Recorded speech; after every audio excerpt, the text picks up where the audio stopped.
Eamon Khan here for Seconds Out with trainer Shane McGuigan, enjoying the spoils of war after Adam Azim finished off Ohara Davies. Just talk me through that performance and the resounding win for Adam Azim.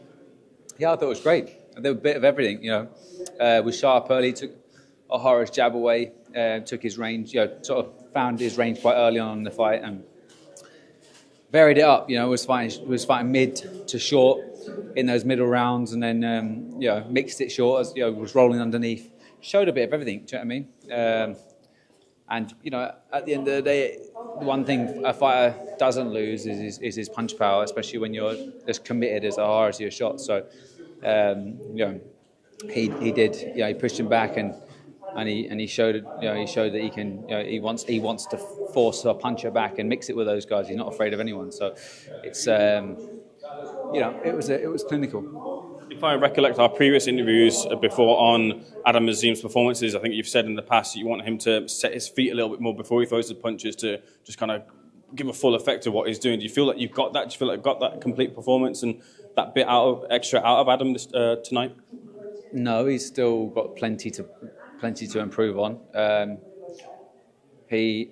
He's getting there. Do you know what I mean? He's getting there. He's getting that confidence within himself. He's doing it in the gym, and he's been doing it in the gym for a couple of years. But you know that there's so much on the line, and then every time you go out there and box, and this kid's just turned 22 years of age. Do you know what I mean? So you can't expect him just to have that experience straight away. Took Chris Smith. He's he's over 7 years into being professional. To know himself, all right, I can stay in here, roll and block and fire back. It's just building that confidence with them fight gloves, and also with the TV and the lights and the crowd and all that sort of stuff. Those are all very varying factors, but they play a massive difference. Do you know what I mean? So happy with it. He could have took him out in 5 rounds, but he wasted a bit of time. But at the same time, he showed patience, and it was a clinical finish. What did you tell him in between rounds? Stop wasting time. No, I said to him, you got to. This guy's ready to go. I think after the 5th or 6th, and tried a little bit too hard. But and then I said to him in the last round, I said, you got to put that 3rd shot on it after the 2, and then you just got to put that 3rd shot. And he did, and that was the one that ended him. Was there any conversation in the gym heading into this fight, because the mentality might have been a little bit different in this fight, because this was a friend, this was someone that he saw kind of growing through the ranks, and everyone else has been an enemy, but this is someone like he knew? No, because at the end of the day, they would have loved to have caused an upset. Do you know what I mean? For Ohara, and that is the biggest turning point in Ohara Davies' career if he beats Adam Azim or knocks him out or whatever. So he trained. He said, "I trained so hard for this fight. You got a good version of me," and so he was honest, and he was respectful. So got to give him his props. I'm sure next week there'll be a very loud and public conversation about who other promoters want to see Adam Azim in with next. But what is the plan for him heading into next year? Bring him on. We're on. Listen, at the end of the day, I don't give a monkeys about anybody else. This is about Adam Azim's career, right? And if people want to bark about him and say, I want to see him in with this person and that person, you say, that's fine. You're just drawing more and more attention to Adam Azim, which is great for his profile. And he'll do it when it's right for him and when the money's right. And Dalton Smith is a great fighter. I just said it in a previous interview. But the pair of them are only getting better.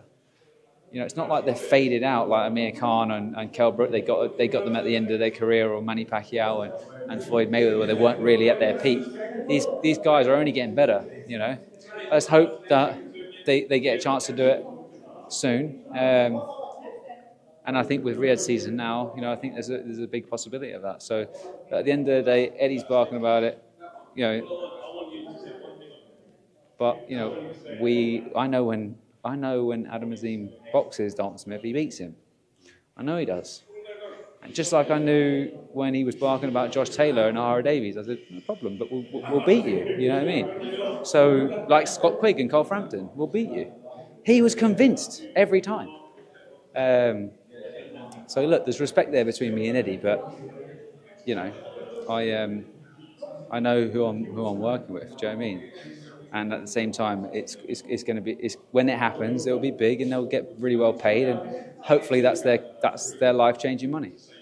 Lastly, look, of course, in the lead-up in the launch press conference, there was OD kind of had his say about his feelings on yourself. Did you speak to Odie after this fight all and kind of buried that, I guess? No, we spoke yesterday, and the only thing I said to him is, look, you've been saying that people have threw you under the bus and they put you up to things in the past. I know that people have put you up to this, and he says, yeah, well, you know how it is.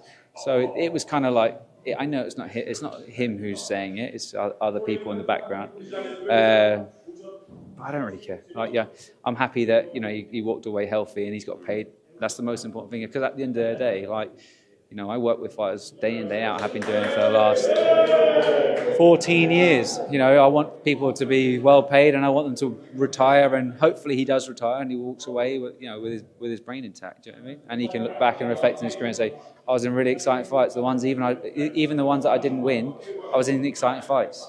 So, and that's what he was with Josh Taylor and Adam Azim. They're exciting because he was hurt, but he also has that puncher's chance that kept people on the edge of their seats. Shane, congratulations. Roll on CBS. Enjoy the Haribos. Thanks, mate.